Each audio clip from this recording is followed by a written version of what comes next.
ಕೂಡ ಪುನರ್ ಕಾಂಗ್ರೆಸ್ ಹೈಕಮಾಂಡ್ ಭಾಳ ಅಸಮರ್ಪಕವಾಗಿದೆ, ಇನ್ಕೇಪಬಲ್. ಅವ್ರ ನೀತಿ ಏನಪ್ಪ ಅಂತಂದರೆ ಯಾವುದೇ ನಿರ್ಧಾರವನ್ನು ತೆಗೆದುಕೊಳ್ಳದೇ ಇರುವುದೇ ಅವ್ರ ನೀತಿ. ಯಾವುದಾದ್ರೂ ಇಶ್ಯೂ ಇದ್ದರೆ ಸಮಯಕ್ಕೆ ತಾನೇ ಸತ್ತು ಹೋಗಲಿ, ಅದಕ್ಕೆ ಯಾವುದೇ ಪರಿಹಾರ ಕೊಡೋಂಗಿಲ್ಲ ಅನ್ನುವಂಥ ನೀತಿ ಇದೆ. ಹೇಗೆ ಒಂದು ಗಡಿಯಾರ ಸಂಪೂರ್ಣ ಕೆಟ್ಟು ಹೋಗಿ ಬಂದಾಗಿ ನಿಂತರೂ ಕೂಡ ದಿವಸದಲ್ಲಿ ಎರಡು ಸರಿ ಸರಿಯಾಗಿ ಸಮಯ ಹೇಳ್ತದೆ, ತೋರಿಸ್ತದೆ. ಇದು ಕೆಟ್ಟು ಹೋಗಿರುವಂಥದ್ದು.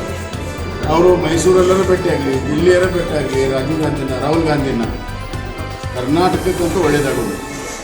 ಕರ್ನಾಟಕಕ್ಕೆ ಒಳ್ಳೆಯದಾಗುವಂಥ ಕೆಲಸವೇ ಇಲ್ಲ. ಮೆಟ್ರೋ ಇಲ್ಲಿ ಅಧಿಕಾರಿಗಳು ಯಾರಿಲ್ಲ, ಎನ್ ಡಿ ಅವರು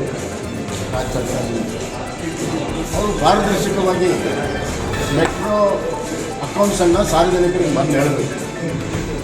ದುಂದು ವೆಚ್ಚ ಎಲ್ಲೆಲ್ಲಾಗ್ತಾಯಿದೆ, ಹಲವಾರು ಕಡೆ ಸೋರಿಕೆ ಆಗ್ತಾಯಿದೆ, ಮತ್ತು ಕನ್ಸ್ಟ್ರಕ್ಷನ್ನಲ್ಲಿ ಡಿಲೇ ಆಗಿದ್ದರಿಂದ ವೆಚ್ಚ ಹೆಚ್ಚಾಗ್ತಾಯಿದೆ, ಎಸ್ಕಲೇಷನ್ ಆಗ್ತಾಯಿದೆ. ಇದೆಲ್ಲ ಒಟ್ಟು ಪರಿಣಾಮ ಆ ಮೆಟ್ರೋದಲ್ಲಿ ಪ್ರಯಾಣ ಮಾಡೋದಕ್ಕೆ ಪ್ರಯಾಣಿಕರ ಮೇಲೆ ಆಗ್ತದೆ. ಆ ದುಂದು ವೆಚ್ಚವನ್ನು, ಸೋರಿಕೆಯನ್ನು ತಡೆಗಟ್ಟಬೇಕು, ಮೊದಲು ಪಾರದರ್ಶಕವಾಗಿ ಆಗಬೇಕು. ಆಮೇಲೆ ಇವತ್ತು ಯಾವುದು ಡೀಸೆಲ್ಲು ಪೆಟ್ರೋಲ್ ಯಾವುದು ಹೆಚ್ಚಾಗಿಲ್ಲ, ಬೆಲೆ ಏರಿಕೆ ಮಾಡೋ ಅವಶ್ಯಕತೆ ಇದೆ. ಏನು ಕನ್ಸ್ಟ್ರಕ್ಷನ್ ಆಗ್ತಾಯಿದೆ ಅದರಲ್ಲಿ ಭಾಳಷ್ಟು ಲೋಪಾಗಿದೆ, ಭ್ರಷ್ಟಾಚಾರ ಇದೆ, ಡಿಲೇ ಇದೆ. ಅವುಗಳನ್ನು ಮುಚ್ಕೊಳ್ಳೋ ಸಲುವಾಗಿ ಇದೆಲ್ಲ ಮಾಡ್ತಾರೆ. ಯಾಕೆ ಅವಕಾಶ ಕೊಡ್ತಾ ಇಲ್ಲ ರಾಜ್ಯ ನಾಯಕರು? ಅಲ್ಲ, ಅವ್ರ ರಾಜ್ಯ ನಾಯಕರ ಪ್ರಶ್ನೆ ಇಲ್ಲ, ಹಂತವಾಗಿ ಮಾಡಬೇಕನ್ನುವಂಥದ್ದು.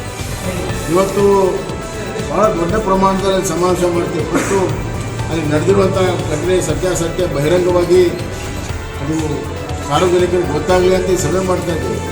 ಬರುವಂಥ ದಿನಗಳಲ್ಲಿ ಹಲವಾರು ಪಾದಯಾತ್ರೆಗಳಾಗ್ತವೆ ಈ ಕಾಂಗ್ರೆಸ್ ಊರಲ್ಲಿ. ಅದರಿಂದ ಪಾದಯಾತ್ರೆ ಯಾವಾಗ ಮಾಡಬೇಕು, ಹೇಗೆ ಮಾಡಬೇಕು ಅನ್ನೋದು ನಮ್ಮ ಪಕ್ಷದ ವರಿಷ್ಠ ತೀರ್ಮಾನ ಮಾಡ್ತಾರೆ. ಮತ್ತಷ್ಟು ಸುದ್ದಿಗಳಿಗಾಗಿ ನೋಡ್ತಾ ಇರಿ ಪಬ್ಲಿಕ್ ನ್ಯೂಸ್ 24x7.